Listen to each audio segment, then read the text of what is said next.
A squirrel explodes from beneath a hedge. Your dog startles. The body rises, the eyes widen, the breath stops. For a few seconds, the entire animal reorganizes around one question: is this danger? Then the squirrel is gone, and we see the quiet miracle: a shake, a stretch, and a sigh.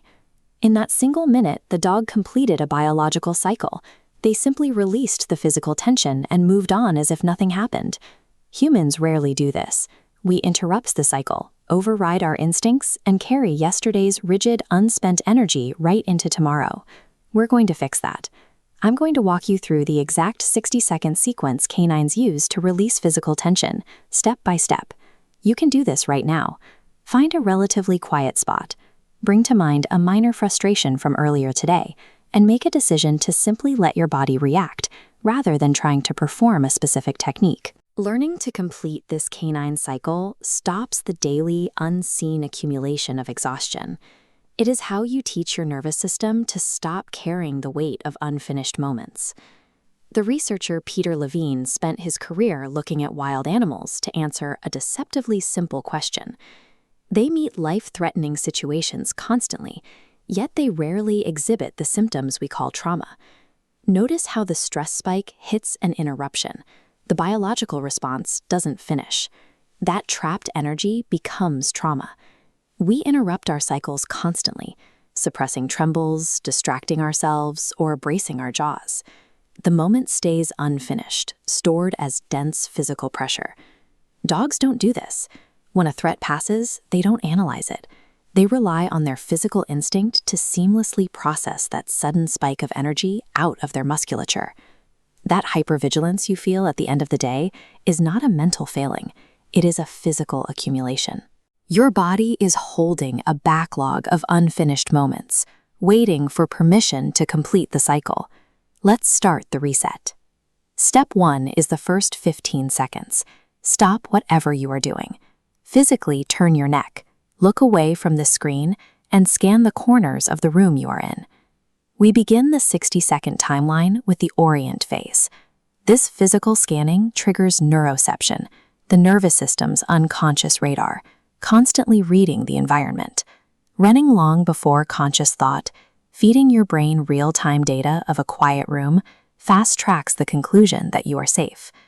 This step fails if you skip the physical environment. Staring at your phone or retreating inward to ruminate will not work. Your eyes and ears must register the physical space around you. Forcing the body to visually acknowledge its present safe physical environment is a biological prerequisite. Your nervous system will not allow physiological relaxation to begin until it knows exactly where it is. Now that we've oriented, we move into the second phase, from 15 to 30 seconds. Your only instruction here is to do absolutely nothing. Stay in your current position and wait. This chart shows the internal shift. Your sympathetic fight-or-flight accelerator softens and dips downward. Simultaneously, the vagal brake engages, curving upward to slow your heart rate. As this stabilizes, you'll notice a natural lengthening of your breath, taking more time on the exhale. You might feel a strong urge to rush this, or to manually force your muscles to relax. Resist that urge. The body operates on its own timeline and needs these few seconds of stillness to recognize the safety you just established. Biological deceleration cannot be commanded by your conscious mind. It can only be permitted. By remaining still, you give your nervous system the space to process the data and stand down. We now enter the final 30 seconds. This is the release phase.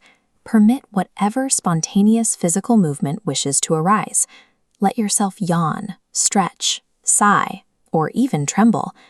Mammals use a stretch and tremble sequence called pandiculation to recalibrate the nervous system. Here, tight muscle fibers slowly unclench and lengthen, releasing bound energy. Somatics pioneer Thomas Hanna called the loss of this reflex sensory motor amnesia.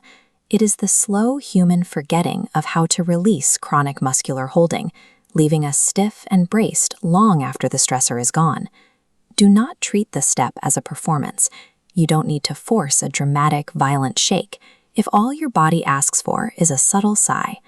Listen to the tissue.